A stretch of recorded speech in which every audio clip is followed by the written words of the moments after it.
মই অৰূপ মৰাং ইতিমধ্যে মন্ত্ৰী বিধায়কৰ পৰা আৰম্ভ কৰি চৰকাৰী বিষয়ালৈকে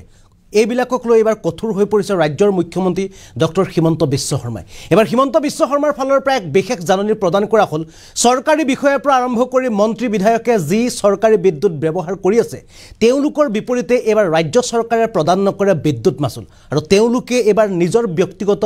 দৰমহাৰে প্ৰদান কৰিব লাগিব বিদ্যুৎ মাচুল জনাইছো এটা গুৰুত্বপূৰ্ণ খবৰ মুখ্যমন্ত্ৰী কঠোৰ হৈ পৰিছে ৰাজ্যৰ মুখ্যমন্ত্ৰী ডক্টৰ হিমন্ত বিশ্ব শৰ্মা চৰকাৰী ধনেৰে বিলাসী ঘৰ পোহৰাব নোৱাৰিব মন্ত্ৰীয়ে বিনামূলীয়া বিদ্যুৎ এতিয়াৰে পৰা লাভ নকৰিব কোনো মন্ত্ৰীয়ে কেৱল মন্ত্ৰীয়ে নহয় বিষয়া চৰকাৰী কৰ্মচাৰীও নাপাব বিদ্যুৎ ফ্ৰী বিদ্যুৎ 3 মাহৰ ভিতৰত মন্ত্ৰী আবাসৰ প্ৰতিটো আবাসত লগাব লাগিব প্ৰিপেড মিটাৰ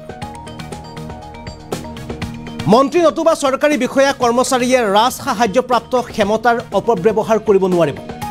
3 মাহৰ ভিতৰত চৰকাৰী বিষয়া কৰ্মচাৰীৰ আবাসতো প্ৰিপেড মিটাৰ লগোৱাটো বাধ্যতামূলক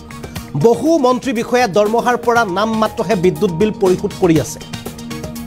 মন্ত্ৰীক এই কথা অৱগত কৰে বিদ্যুৎ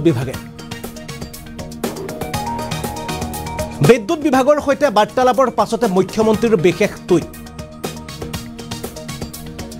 আমি জনাইছো এটা গুৰুত্বপূৰ্ণ খবৰ কিছু সময় পূৰ্বে ৰাজ্যৰ মুখ্যমন্ত্ৰী ডক্টৰ হিমন্ত বিশ্ব শৰ্মাই এক বিশেষ টুইট কৰিছে আৰু টুইটত তেওঁ কৈছে যে দিছপুৰত থকা মন্ত্ৰী আবাসৰ প্ৰতিটো গৃহত এতিয়াৰ পৰা বা 3 মাহৰ ভিতৰত প্ৰিপেড মিটাৰ লগোৱাটো বাধ্যতামূলক কিয়নো মন্ত্ৰী আবাসৰ পৰা আৰম্ভ কৰি একাংশ চৰকাৰী বিষয়াৰ যি বাসগৃহ এই বাসগৃহত যি বিদ্যুৎ ব্যৱহাৰ কৰা হৈছিল এই বিদ্যুৎৰ বিলৰ পৰিশোধ কৰি আছিল ৰাজ্য চৰকাৰে কিন্তু এতিয়াৰে পৰা ৰাজ্য চৰকাৰে তেওঁলোকৰ বিদ্যুৎ বিল পৰিশোধ নকৰে মন্ত্ৰী বিধায়কৰ পৰা যিমানবোৰ ব্যক্তি আছে চৰকাৰী বিষয়া কৰ্মচাৰী আৰু মন্ত্ৰী বিধায়কৰলৈকে সকলোৱে তেওঁলোকৰ ঘৰত প্ৰিপেড মিটাৰ 3 মাহৰ ভিতৰত লগোৱাটো বাধ্যতামূলক কিন্তু আমাৰ ৰাজ্যত এনে মন্ত্ৰী বিধায়ক বা এনে চৰকাৰী বিষয়া বহু আছে যিবিলাকৰ বিদ্যুৎ মাচুল বছৰ ধৰি চৰকাৰে প্ৰদান কৰি আহিছে আৰু এই বিষয়টো মুখ্যমন্ত্ৰীৰ সৈতে বিদ্যুৎ বিভাগৰ এক টেলিফোনিক বাৰ্তালাপ হয় আৰু টেলিফোনিক বাৰ্তালাপত বিদ্যুৎ বিভাগৰ ফালৰ পৰা মুখ্যমন্ত্ৰীক জনোৱা হৈছিল যে আসলতে যিসকল বিষয়া কৰ্মচাৰীৰ পৰা আৰম্ভ কৰি মন্ত্ৰীসকলে তেওঁলোকৰ দৰমহাৰ পৰা মাত্ৰ নাম মাত্ৰহে বিদ্যুৎ বিল পৰিশোধ কৰি আহিছিল আৰু এতিয়াৰ পৰা মুখ্যমন্ত্ৰীয়ে কঠোৰ নিৰ্দেশ প্ৰদান কৰিছে যে 3 মাহৰ ভিতৰত তেনে মন্ত্ৰী বিধায়কৰ বাসগৃহত বা চৰকাৰী বিষয়া বা কৰ্মচাৰীৰ বাসগৃহত 3 মাহৰ ভিতৰত প্ৰিপেড মিটাৰ লগোৱাটো বাধ্যতামূলক কিয়নো ৰাজ্য চৰকাৰৰ ফালৰ পৰা তেনে চৰকাৰী বিষয়া বা মন্ত্ৰী বিধায়কৰ বিল পৰিশোধ নকৰে ৰাজ্য চৰকাৰে আৰু কঠোৰ হৈ পৰিছে ৰাজ্যৰ মুখ্যমন্ত্ৰী ডক্টৰ হিমন্ত বিশ্ব শৰ্মাই দিছপুৰ আবাসৰ মন্ত্ৰী কলনীৰ পৰা আৰম্ভ কৰি বিধায়ক কলনীৰলৈকে চৰকাৰী বিষয়াৰ পৰা কৰ্মচাৰীলৈকে যিমানবোৰে চৰকাৰী ৰাজ সাহায্যপ্ৰাপ্ত ক্ষমতা ব্যৱহাৰ কৰি আছিল বা সেই ক্ষমতাৰ উপভোগ কৰি আছিল তেওঁলোকৰ বিৰুদ্ধে এতিয়া কঠোৰ হৈ পৰিছে মুখ্যমন্ত্ৰীয়ে কিছু সময় পূৰ্বে তেওঁ টুইটাৰ এক্স হেণ্ডেলত তেওঁ বিশেষ টুইট কৰি তেওঁ জনাইছে যে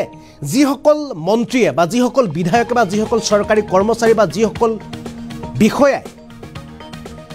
চৰকাৰী টকাৰে তেওঁলোকৰ ঘৰত যি বিদ্যুৎ ব্যৱহাৰ কৰিছিল সেই বিদ্যুৎ চৰকাৰে পৰিশোধ কৰি আছিল বিদ্যুৎৰ মাচুল এতিয়াৰ পৰা সেই বিদ্যুৎৰ মাচুল তেওঁলোকৰ যি দৰমহা আছে তেওঁলোকৰ দৰমহাৰ টকাৰে তেওঁলোকে পৰিশোধ কৰিব লাগিব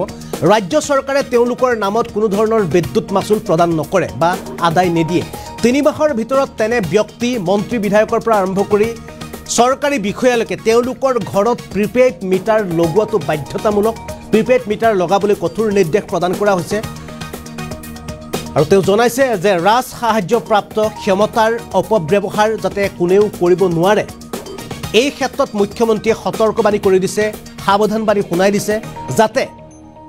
অসম চৰকাৰে তেওঁলোকৰ নামত মন্ত্ৰী বিধায়কৰ বাসগৃহৰ নামত চৰকাৰী বিষয়া কৰ্মচাৰীৰ বাসগৃহৰ নামত কোনো ধৰণৰ বিদ্যুৎ মাচুল প্ৰেৰণ নকৰে বা প্ৰদান নকৰে কিয়নো কিছুদিনৰ পূৰ্বে মুখ্যমন্ত্ৰীৰ সৈতে এক টেলিফোনিক বাৰ্তালাপ হৈছিল বিদ্যুৎ বিভাগৰ সৈতে আৰু বিদ্যুৎ বিভাগৰ ফালৰ পৰা জনোৱা হৈছিল যে বহু সংখ্যক মন্ত্ৰী বিধায়কে তেওঁলোকৰ দৰমহাৰ পৰা নাম মাত্ৰহে বিদ্যুৎৰ বিলৰ নামত তেওঁলোকে ধন খৰচ কৰি আহিছিল আৰু এই টেলিফোনিক বাৰ্তালাপৰ পাছতে মুখ্যমন্ত্ৰীয়ে টুইটাৰ যোগে এক বিশেষ জাননী প্ৰদান কৰিছে এক বিশেষ নিৰ্দেশনা দিছে যে যিসকল মন্ত্ৰী আবাসত গৃহত প্ৰিপেড মিটাৰ নাই তেওঁলোকৰ ঘৰত প্ৰিপেড মিটাৰ 3 মাহৰ ভিতৰত লগোৱাটো বাধ্যতামূলক